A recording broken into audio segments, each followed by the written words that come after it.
friend Yechury and of course my comrade Dr. Sampath, who was a colleague in the Parliament in the other house for a long time, and my dear brothers and sisters. I'm very honored to be asked to deliver this C.H. Muhammed Koya Memorial Lecture this year. C.H. Koya was actually, like Mr. Veeran had just now stated, was an institution in himself. Probably one of the few people who served as a minister in so many different ministries in Kerala. Starting with the years of Multicultural, he was a minister. He served with Ashikubanan, served with Vasadhanaya, served with I don't know. And then he was the chief minister himself for a short period of time. And when we were young students, one of the questions in our general knowledge used to be who is the leader of the party with the smallest representation in the assembly who became the chief minister. And that was the and that was the answer. But he had the capacity because everybody agreed that he was the best to lead at that point in time. So he was chosen by the collective, so to speak, of the elected members of the assembly. And he was the speaker also at the time, and a great educationist. Unfortunately, he died at a very young age. His contributions in Parliament have also been very well noted. And it's indeed an honor to deliver this memorial lecture. As I said, in Indian politics, I don't see this as a grey field. C.H. Koya's party and my party may have differed on many issues in the past. But this is not a question of saying you are right or I am wrong. But I take it in the spirit of saying I celebrate this diversity because that is what India is all about. That we have the right to take our opinions, we have a right to be different, we have a right to have our differences. But eventually, it is through this discourse that we all end up together to build a better India. And therefore, this is what is essentially the issue that is being undermined today, and undermined in a very, very serious way. Something that we have not seen since independence in this manner. At least not seen since after the assassination of Mahatma in 1948. After that, this is the biggest possible assault on India, as we all of us know about. Now, the topic that was given to me, that India is multicultural, India's diversity is its trademark. But the fact that I think we should also need to recollect is that what does this diversity mean? Each one has got a different languages, a different cultures, etc. But the official definition of our diversity by one of the census of India, census of India, was that they counted, enumerated 1,168 languages, 6,400 castes, 6 major religions, 4 of which originated in these lands, 6 anthropologically defined ethnic groups. And today's science has now shown, with the advances in genetic sciences and the combination of genetics, archaeology, and anthropology, and all this put together, they are tracing the history of ancient India. And in fact, the question is, who are we? Who are we, the Indians? And then it's a mind-boggling mixture of races, ethnocentric groups which are coming from all parts of the country, which Rabindranath Tagore described most eloquently. He says the Huns, the Pathans, the Mongols, the Dravidians, the Aryans, all of them have come here, the Mongoloids have all come here and assimilated together and made this one, and that one is India. So to claim today that I am exclusively an Indian and the others are not, is actually anti-Indian. I mean, that is not the definition of India. So when we talk of diversity today and what has emerged in our constitution, how does this immense diversity emerge into one unity? We did this 70 years ago, and the European Union, which followed us 50 years later, is still struggling to come together, to bring this diversity together into one platform. But we did it on the basis of the the epic freedom movement that we had, which Mahatma Gandhi was the leader, whose 150th birth anniversary we are celebrating this year. And ironically, this is the year when what he stood for and what he created in India is under the most severe assault. This is the concept of a country which is based on inclusion. It is not a concept of a country that is based on exclusion. The Western concept of a nation was the concept of a nation being a majoritarian nation. And majoritarian nation, and with the concept of the nation came the nationalism, which is majoritarian nationalism. And this was the result of the Westphalia Treaty of the 17th century, where the modern state was evolved.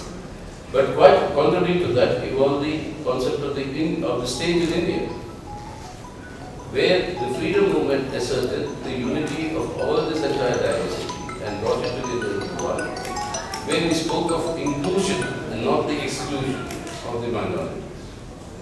And that is what is today called the idea of India. And that is what was symbolized in Gandhi's own life, his own work, and his entire thing. And that is why those who were opposed to this found him as a major obstacle in their political objective. And that's why his assassination takes place at the bullets of a Hindu fanatic.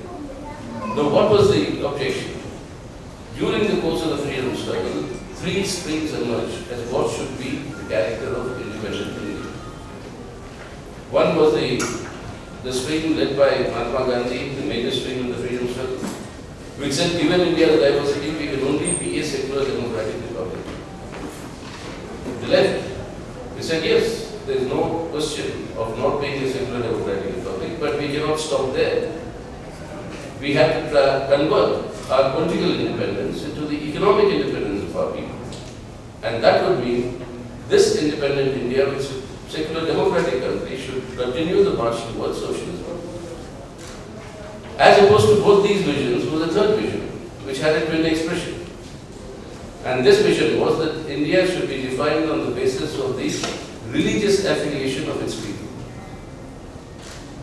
That's what was born. The first birth of this idea comes from the Hindu Mahasabha and Savarkar, who spoke of two nations in India, a Hindu India and a Muslim India. Then Mr. Muhammad Ali Jinnah's Muslim League talked in terms of the Islamic State, and the RSS talked in terms of the Hindu Rashtra. Unfortunately, partition took place, that's history, I'm not going into that, but that's happened. The Islamic State came, the Hindu Rashtra, the RSS was saying, the rest of India is the Hindu Rashtra. How can it be a secular democratic republic? And that is what was resisted. And we adopted our constitution, which laid down these principles as enshrined as our policy of the existence of India. India's existence is based on its diversity, the unity of its diversity, within its diversity, and the principle of inclusion. Because of this, the hatred against Gandhi leading this movement, he was assassinated. The other person who gave the foundations of the state structure to this idea of India, Nehru, he is now being murdered every day. I mean, how is distorted and he's being attacked and that. So this is the relentless struggle that has been on for nearly a century. The conversion of a secular democratic India based on inclusiveness to a country based on exclusiveness, where nationalism is defined only to espouse the interests of the Hindus and Hindus alone. And therefore, nationalism in India is what is called Hindu nationalism or the Hindutva nationalism. Because Hindutva has nothing to do with Hinduism as a religion. It's a political problem. So Hindutva nationalism becomes the order of the day, and that is precisely what we are seeing today. And what as Veeran was talking about, the one nation, one election, one nation, one leader, one nation, one party, one nation, one language, one nation, one culture, and one nation. one man, he said, one of the leaders. I don't know what about the woman, but one nation, one man. And it goes to that ridiculous extent. So this sort of a uniformity, imposing this uniformity, this is an essential element of the ideology of the Hindu, which seeks the conversion of this secular democratic republic into their vision of a Hindutva Rashtra. And that requires the breakdown of our constitutional order. Until this constitutional order is undermined, that Hindutva Rashtra cannot emerge. This constitution is the biggest obstacle for their objective. And to undermine this constitution, they have now embarked on the most brazen manner in which they have dealt with Jammu and Kashmir recently.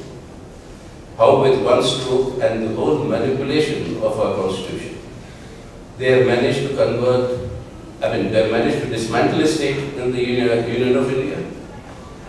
29 states that constituted the Indian Union has now only 28 states, one state reduced to 2 union territories, all through simplification. And how was this done? With a long degree of planning, much before the elections. The BJP, part of the coalition government in J&K, withdraws from the coalition. The government falls. The possibility, and it's put under president's rule, the governor's rule in the J&K's instance. And when the assembly was still alive, there were efforts to form an alternate government. The Congress and the National Conference were coming together. In order to prevent an alternate government coming, the assembly is dissolved. So that there is no assembly, it's only the governor. Then after the election, they get a presidential order. And they say that the state is now no longer a state, converted into 2 union territories. The Constitution of India, Article 3 tells you, no boundary of any state can be changed without the approval of the elected state assembly. Now the elected state assembly has been dissolved. The powers have been taken over by the governor. So the governor becomes de facto the elected state assembly. An unelected person becomes the representative of all the elected legislature who has been dissolved. And then he endorses the presidential order. And thereby, it becomes law according to Parliament. It's being challenged, as Mr. Veeran said. Tomorrow the hearings or proceedings will begin. So let us wait to see what happens there. But knowing what happened to my habeas corpus case, I will be surprised what happens there, because all the principles of jurisprudence are being turned upside down. As Mr. Veeran said, habeas corpus literally means bring the body. In Latin, habeas corpus is bring the body. Instead, the petitioner was told to go and examine the body. And come back and file an affidavit to the court saying what is the state of that body. And that will proceed. Unheard of it under jurisprudence anywhere in the world. But given that sort of the disposition of the judiciary today, let us see what happens to these cases tomorrow. But the point is that through subterfuge this was done. And then the campaign began. That J&K is the only state with a special provision.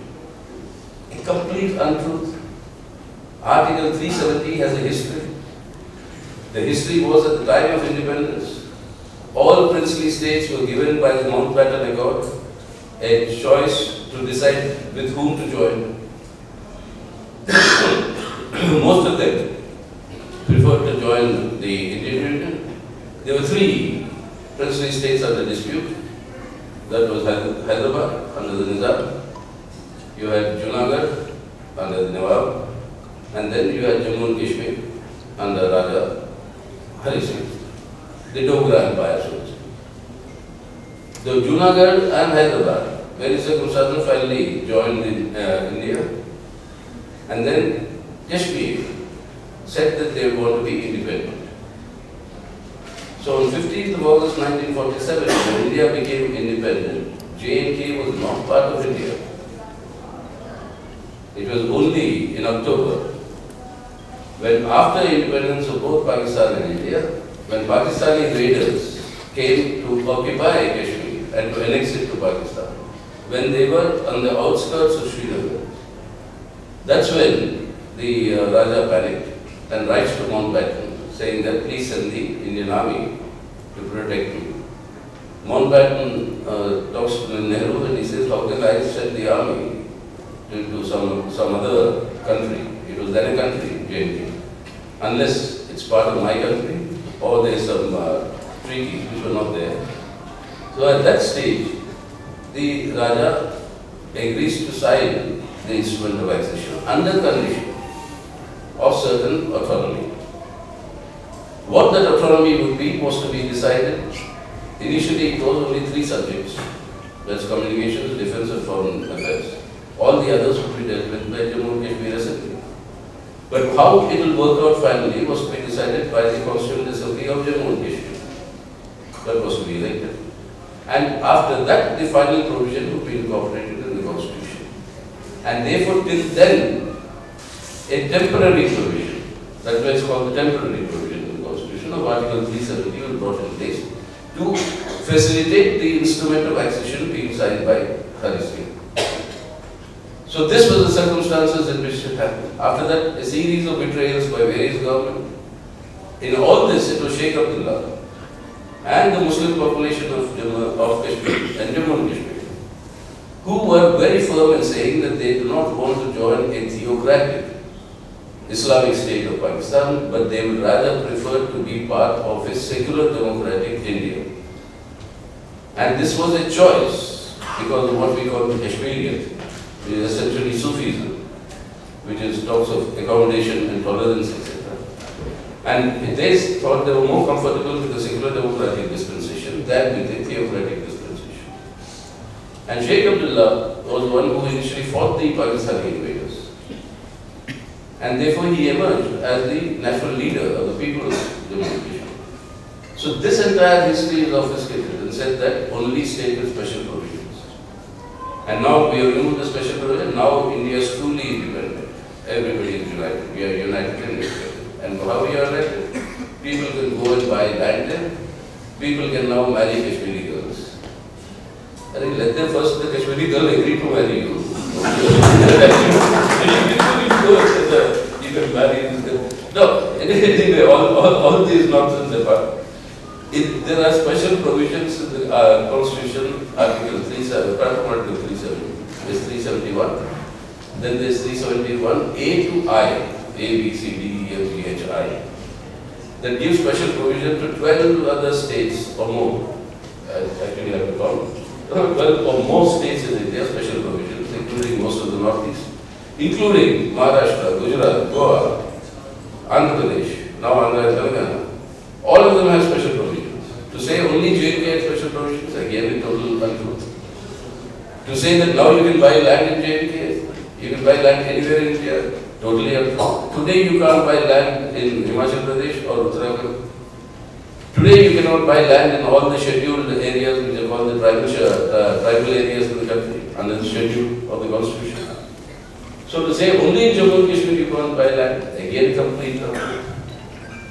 So it's the basis of this falsehood, a certain euphoria is being built up. And that is being built up, building around the narrative of Hindutva nationalism. That we have now united India, which is again completely a falsehood because Article 370 continues to remain in the Constitution.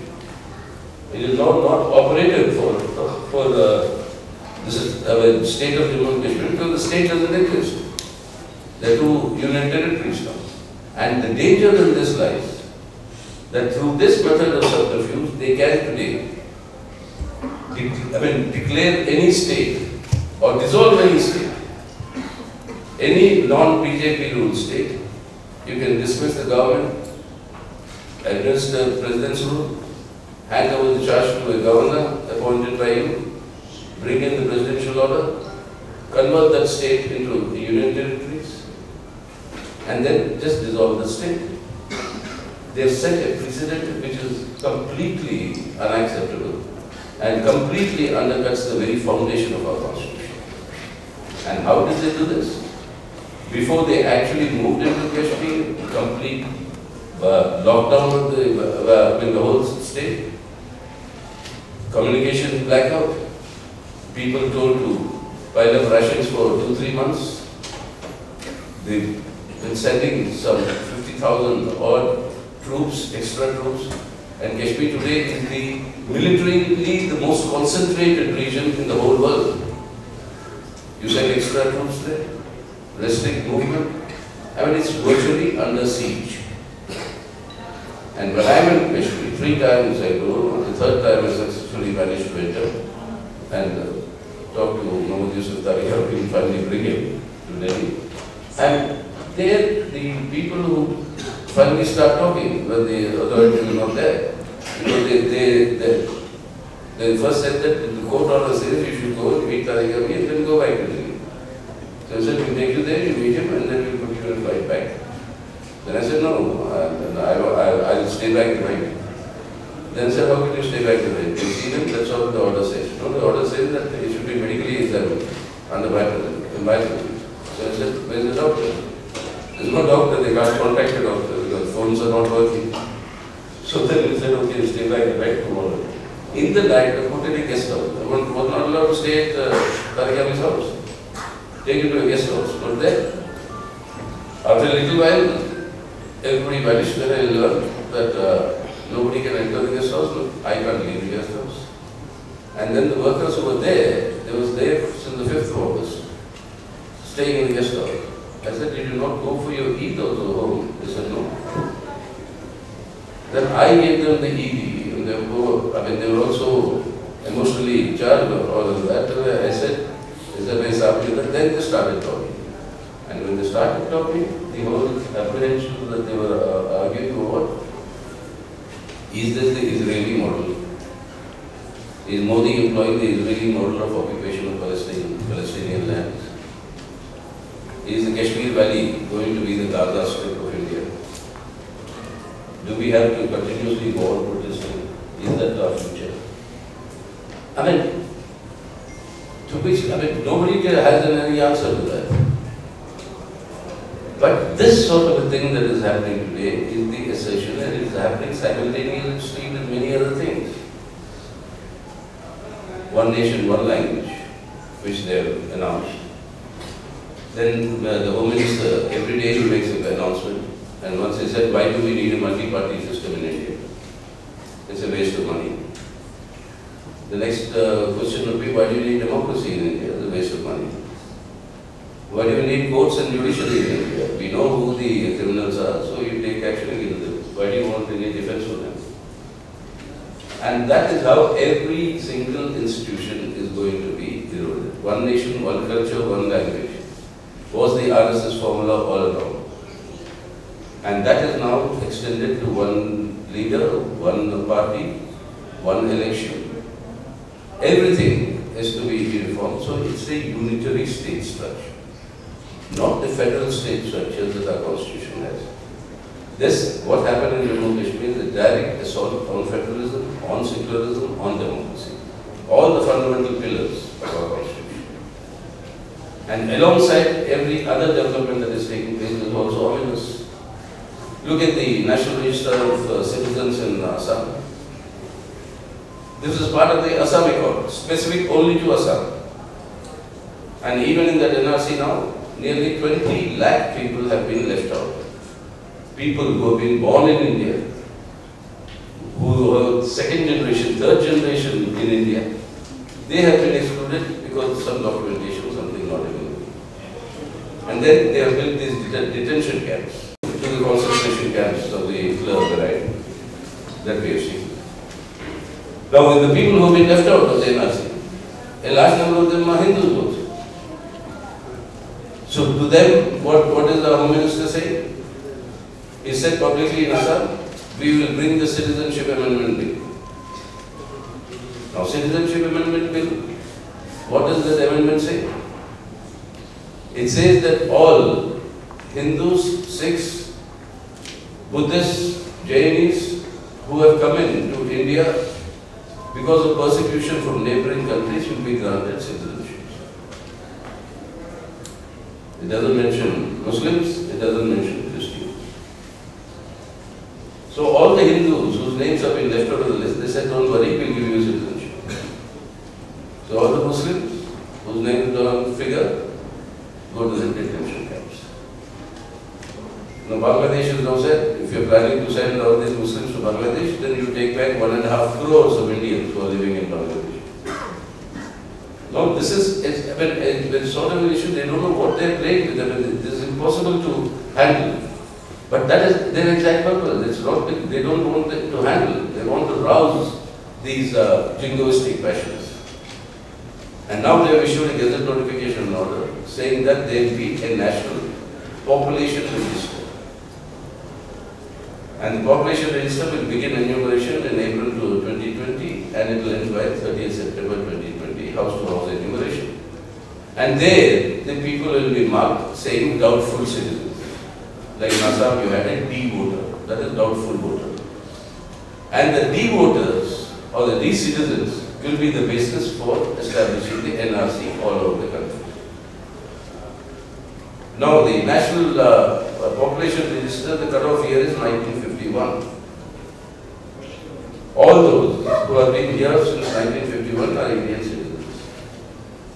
What happens to Goa? We joined India in 1961 after the Portuguese left. What happens to Pondicherry, where I was there 2 days ago? They joined India in 1954, not in 1951. Now what was all the people there? Are they Indian citizens or not? Open the doors for litigation and then choose and prosecute on the basis of religious identity. This is the purpose, and this is happening concurrently.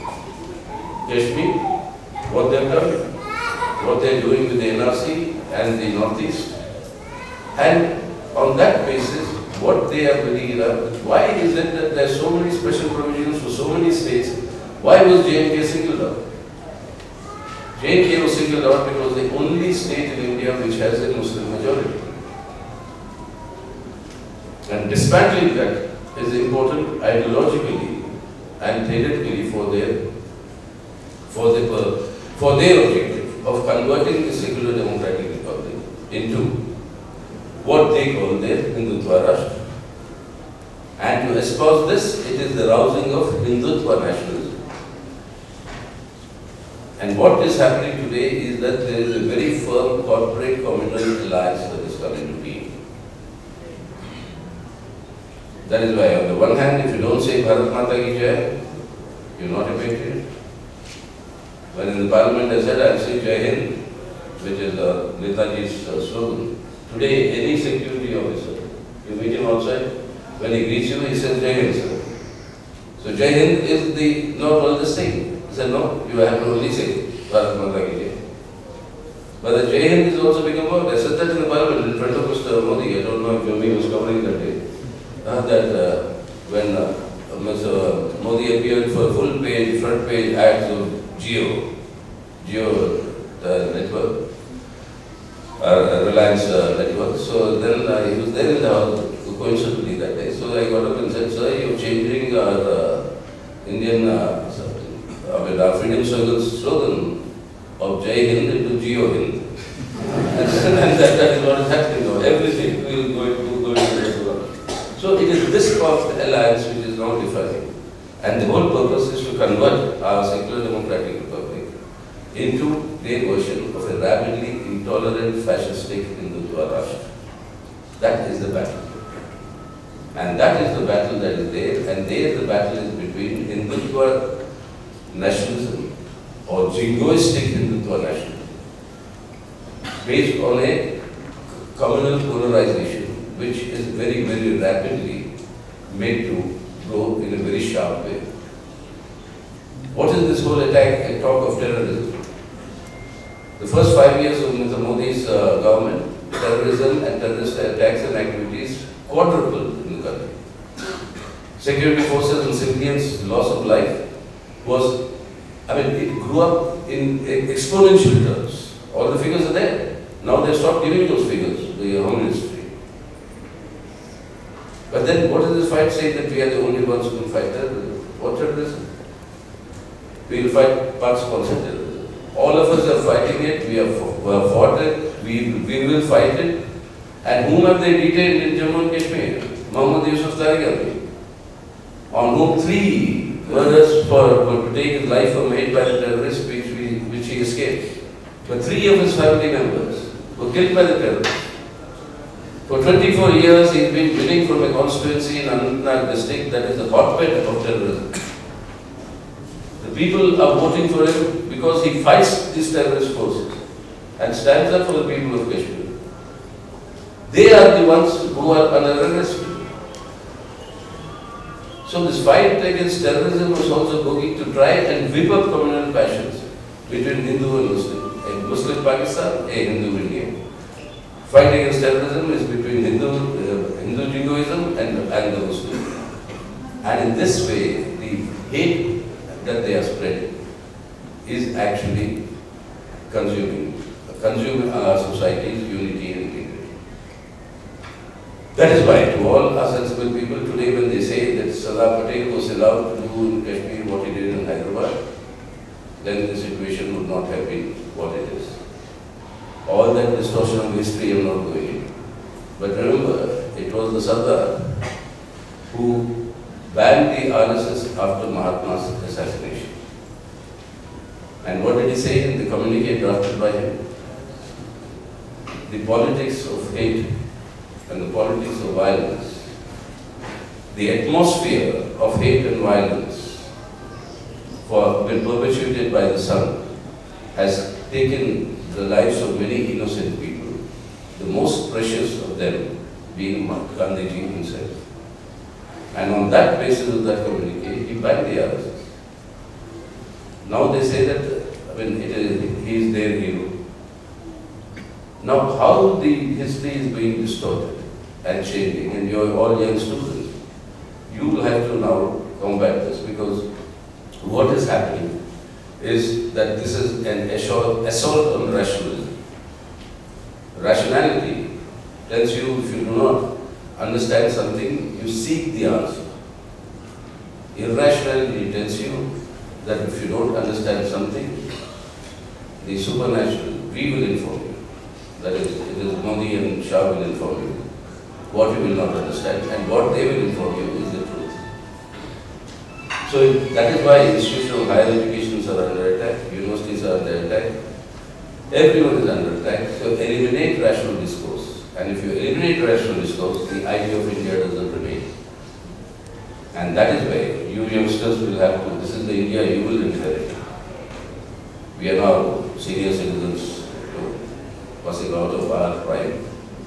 So we will do our bit, continue to do our bit. But you have to take on this challenge. And I can only, in memory of C.A. Muhammed Koya and all that generation and what they fought for and brought out and created a Kerala that is unique in India. India itself is unique in the world, and Kerala is unique in India. It's probably the only place that you can go to where nobody asks you which religion are you, which caste are you. And that was created by the people of Kerala on the basis of their own experience. I mean, the land which had the first mosque, the first church, the first synagogue. I mean, you had everybody you can think of in this world, every single strain of human civilization that came into Kerala. And many of them continue to be there. So, this is your responsibility for the future. So, paying memory or paying respect to our former leaders like C.H. Muhammed Koya means that you would resolve to safeguard India today and to build a better India. First to save India, then to build a better India. That resolve must be redeveloped. I am confident that you will do that on this occasion. With that, I take leave of you. Thank you once again.